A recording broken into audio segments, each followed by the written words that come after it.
RMN Report.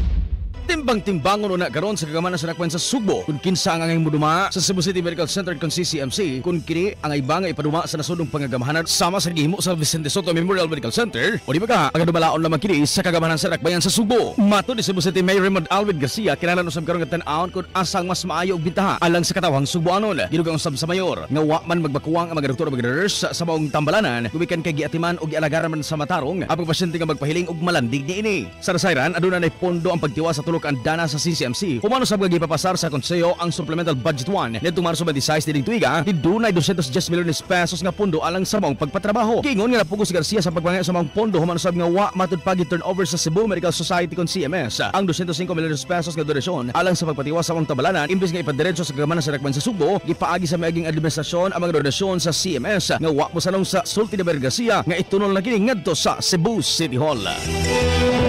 Kini sa Idol Clinton Tagos sa 93.9 IFM, di kabugan sa pagkatod sa nagunang balita, Tatak IFM Balita.